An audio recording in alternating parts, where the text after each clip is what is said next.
पे हमने आकार भी बता दिया, ठीक है, कि 2 सेंटीमीटर होगा, और हमने यहाँ पे प्रकृति यानी कि वास्तविक है कि आभासी है, हमने ये भी बता दिया। इस चिन्ह से हम कह सकते हैं कि ये जो हमारा प्रतिबिंब है वो क्या है, वास्तविक है, ठीक है। तो ये था आपका 8वां क्वेश्चन। चलिए अब 9वें क्वेश्चन की तरफ चलते हैं, ठीक है। तो चलिए अब देख लेते हैं 9th क्वेश्चन। तो 9th क्वेश्चन जो है हमारा वो ये कह रहा है कि एक अवतल दर्पण के सामने 20 सेमी दूर रखी वस्तु का वास्तविक प्रतिबिंब 30 सेमी दूर बनता है। दर्पण की फोकस दूरी ज्ञात कीजिए, ठीक है। तो यहाँ पे क्या क्या दिया गया है हमें, सबसे पहले तो वो देख लेते हैं। हमें यहाँ पे दिया गया है, ठीक है, यहाँ पे लिखेंगे दिया है क्या क्या दिया है हमें, यहाँ पे दिया गया है वस्तु की दूरी, दर्पण से वस्तु की दूरी यानी कि u हमें यहाँ पे पता है, ठीक है। u कितना है 20 सेंटीमीटर, तो इसको हम -20 लिखेंगे, ठीक है, आपको पता है माइनस को लिखा आपने। अब उसके बाद से हमें यहाँ पे v भी दिया गया है, देख सकते हैं यहाँ पे कि जो वस्तु का वास्तविक प्रतिबिंब है वो हमें 30 सेंटीमीटर दूर प्राप्त हो रहा है। तो यहाँ पे v की जो वैल्यू होगी कितनी होगी, 30 होगी। अब यहाँ पे आप देख सकते हैं ये जो प्रतिबिंब है वो वास्तविक है, मतलब ये क्या होगा, माइनस होगा, क्योंकि माइनस का मतलब ही होता है कि दर्पण के सामने यानी वस्तु की ओर, और वस्तु की ओर वही प्रतिबिंब बनता है जो वास्तविक होता है, ठीक है। तो यहाँ पे माइनस ये हो गया 30 सेंटीमीटर। अब हमें ज्ञात क्या करना है, हमें ज्ञात करना है f की वैल्यू हमें ज्ञात करनी है, ये हमें नहीं पता है। तो इसके लिए आपको पता होगा फार्मूला, हमने ऑलरेडी यूज कर चुका है, हमने 1/f = 1/v + 1/u, ठीक है। तो यहाँ पे हमें वैल्यू रखना है सीधे 1/v की वैल्यू हमें क्या है दी गई है, -30 सेंटीमीटर, तो यहाँ पे -30 रखेंगे, प्लस यहाँ पे हमें दिया गया है तो -20 सेंटीमीटर, तो इसको मैं ऑलरेडी यहाँ पे माइनस बना लेता हूँ, ठीक है, क्योंकि इसमें माइनस है और माइनस से प्लस तो हो ही जाएगा, तो इसलिए हम यहाँ पे रखेंगे माइनस, ठीक है, 20, ठीक है। ये प्लस को हमने माइनस में इसलिए बदला क्योंकि यहाँ पे ऑलरेडी माइनस था, ठीक है। तो यहाँ पे हो गया आपका ये। अब यहाँ पे आपको सॉल्व करना है, 30 का और 20 का एलसीएम कितना होगा आपको पता है, 60 होता है।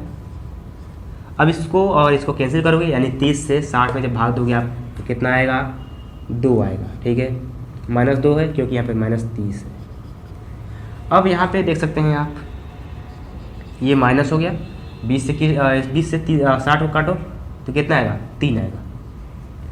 अब यहाँ पे हम इसको यहाँ से सॉल्व करेंगे, तो यहाँ पे आप देख सकते हैं 1/f = 3 और 2 जुड़ जाएंगे, यानी कि यहाँ पे -5 होगा और नीचे 60 होगा। थोड़ा सा साउंड है। अब जब हम इसको कैंसिल करेंगे तो हमारा आंसर जो है कितना आएगा, यहाँ पे 1/f = -1/12, ठीक है, यानी -1/12 आया, ठीक है। अब इसको अब ऐसे कर दोगे, उल्टा कर दोगे तो क्या आएगा, -12 सेंटीमीटर। कितना आंसर आया, f जो है हमारा -12 सेंटीमीटर आया। तो ये था आपका 9वां क्वेश्चन जिसमें हमारा f जो है वो -12 सेंटीमीटर आंसर आया है, ठीक है। तो यहाँ पे ध्यान ये देने वाली बात थी कि यहाँ पे आपको देखना होगा कि वास्तविक प्रतिबिंब है, इसका मतलब -v जो है वो माइनस ही होगा, ठीक है। तो चलिए हम 10वें क्वेश्चन की तरफ चलते हैं। तो यहाँ पे आप देख सकते हैं जो हमारा 10वां क्वेश्चन है वो क्या कह रहा है, वो कह रहा है कि एक अवतल दर्पण की वक्रता त्रिज्या 60 सेमी है, 5 सेमी लंबी वस्तु 45 सेमी दूर रखी है, प्रतिबिंब की प्रकृति, स्थिति और लंबाई ज्ञात कीजिए, ठीक है। हमें यहाँ पे सबसे पहले तो सॉल्यूशन लिखना पड़ेगा, यहाँ पे सॉल्यूशन, ठीक है। अब हमें दिया गया है वो चीज़ें हम यहाँ पे लिखेंगे। हमें दिया गया है वक्रता त्रिज्या, क्या हमें पता है, r हमें पता है कितना, 60 सेमी, और हमें क्या पता है 5 सेमी, क्या है वो 5 सेमी ओ है, यानी कि ऑब्जेक्ट की लेंथ यानी कि वस्तु की लंबाई 5 सेंटीमीटर, और हमें क्या पता है, हमें 45 सेमी दूर रखी वस्तु यानी कि वस्तु का जो स्थिति है कितने सेंटीमीटर पर रखा गया, यानी u हमें पता है, ठीक है, 45 सेंटीमीटर माइनस होगा, ठीक है। अब हमें पता क्या करना है, प्रतिबिंब की प्रकृति और स्थिति और लंबाई। स्थिति यानी कि v हमें ज्ञात करना है, ठीक है, v हमें ज्ञात करना है, लंबाई यानी कि i की इमेज की जो है लेंथ वो हमें ज्ञात करनी है, ठीक है। तो सबसे पहले इसे ज्ञात करने के लिए हम इसका यूज करेंगे, तभी हमें पता चल पाएगा, ठीक है। तो यहाँ पे आप देख सकते हैं हम यहाँ पे कौन सा फार्मूला लगाएं कि हमें ये पता चल जाए, फिर उसके बाद से हम इसका भी निकाल सकते हैं, ठीक है। तो यहाँ पे देख सकते हैं इस r की मदद से हम सबसे पहले f निकाल सकते हैं, ठीक है। पहले तो यहाँ पे देखिए ये फार्मूला होता है आपके पास 1/f is equal to 1/v plus 1/u। अब यहाँ पे इस फार्मूले में देखिए ये आपके पास है, इसकी वैल्यू 45 सेंटीमीटर दी गई है और इसकी वैल्यू हमें नहीं पता है, लेकिन इसकी वैल्यू अगर हम पता कर लें तब हमें ये भी पता चल जाएगा। तो इसका जो f की वैल्यू जो है इसको पता करने के लिए हम इस 60 का यानी कि इस r का यहाँ पे यूज करेंगे हम। तो f बराबर क्या होता है, f इज इक्वल टू क्या होता है r/2 और r/2 यानी कि 60/2, ठीक है। तो इसको अगर आप कैंसिल करोगे तो यहाँ पे आएगा 30, यानी f की जो वैल्यू है हमने यहाँ से पता कर। तो यहाँ पे हम रख सकते हैं इस फार्मूले में 1/f और यहाँ पे जबकि ये है अवतल दर्पण इसलिए हम यहाँ पे क्या रखेंगे, माइनस रखेंगे, ठीक है। और v कितना में है, v हमें नहीं पता है तो इसको हम ऐसे लिख देंगे और u हमें पता है कितना, -45 सेंटीमीटर, तो यहाँ पे हम -45 सेंटीमीटर लिख देंगे, ठीक है। अब यहाँ से v को इधर करेंगे और यहाँ से हम निकाल देंगे इसकी वैल्यू, ठीक है।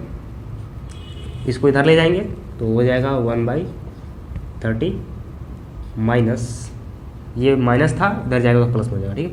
अब यहाँ पे माइनस है 1/45, ठीक है। अब इसको सॉल्व करना है, इसको मैं यहाँ पे मिटा दूँ, ये वाला क्या है आपका f जो है वो यहाँ पे मैं लिख देता हूँ, f की जो वैल्यू है वो 30 सेंटीमीटर है, -30 क्योंकि अवतल है। तो यहाँ पे हम रखेंगे 1/v is equal to 1/30 minus 1/45, ठीक है। अब इसको सॉल्व कीजिए, 30 और 45 का एलसीएम जो होता है वो कितना होता है, 90 होता है, ठीक है। और यहाँ पे -1/v है। अब 30 से 90 को कैंसिल कीजिए तो कितना आएगा, 30 यहाँ 90 होता है तो यहाँ पे 3 आ जाएगा, माइनस 45 से इसको करेंगे तो यहाँ पे 2 आएगा। तो अब यहाँ पे -1/v इज इक्वल टू 3 में से 2 जाएगा तो यहाँ पे 1 आएगा, यहाँ पे हो जाएगा 90 और यहाँ पे v की जो वैल्यू है वो -90 सेंटीमीटर, ठीक है। अब हमें क्या ज्ञात करना है, अब हमें i की वैल्यू ज्ञात करनी है, ठीक है। यहाँ पे आप देख सकते हैं यहाँ पे v की जो वैल्यू है हमने यहाँ पे -90 सेंटीमीटर निकाल लिया है। अब हमें i की वैल्यू ज्ञात करनी है, तो इसके लिए हमारे पास एक फार्मूला होता है, कौन सा formula, I/O is equal to क्या होता है, -v/u, ठीक है। इस फार्मूले का यूज करेंगे हम। यहाँ पे i की जो वैल्यू है हमें नहीं पता तो यहाँ पे हम ऐसे रख देंगे, o की जो वैल्यू है वो हमें 5 सेंटीमीटर दी गई है, ठीक है। तो यहाँ पे हम 5 लिखेंगे और -v हमने यहाँ पे निकाल लिया है, -v के जगह पे यहाँ पे -90 रखेंगे हम, 90, ठीक है, 19 नहीं 90, 90 को हम क्या बोलते हैं, 90 बोलते हैं। अब यहाँ पे u जो है, u की वैल्यू कितनी दी गई भैया, 45 सेंटीमीटर, -45 सेंटीमीटर, ठीक है। तो इससे ये गया। अब I/5 इज इक्वल टू, यहाँ पे जब इसको कैंसिल करेंगे आप तो आएगा आपका -2 सेंटीमीटर। अब यहाँ पे I की जो वैल्यू है वो -10 सेंटीमीटर आई है, ठीक है। 5 गुना 10 होता है।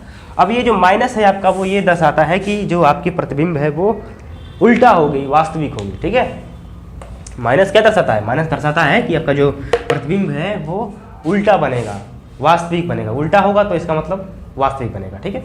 तो ये था आपका 10वां क्वेश्चन जिसका आंसर आया हमारे पास I की जो वैल्यू है यानी कि प्रतिबिंब की लंबाई जो है वो 10 सेंटीमीटर और जो हमारा वस्तु की स्थिति यानी प्रकृति क्या बोलते हैं इसके यार, हाँ, प्रतिबिंब की स्थिति जो है वो -90 सेंटीमीटर यानी कि दर्पण के आगे 90 सेंटीमीटर की दूरी पर वस्तु की ओर बनेगा, ठीक है। तो ये था आपका 10वां क्वेश्चन। तो चलिए मिलते हैं नेक्स्ट वीडियो में, तब तक के लिए thank you so much, all the best, पढ़ाई करते रहिए, धन्यवाद।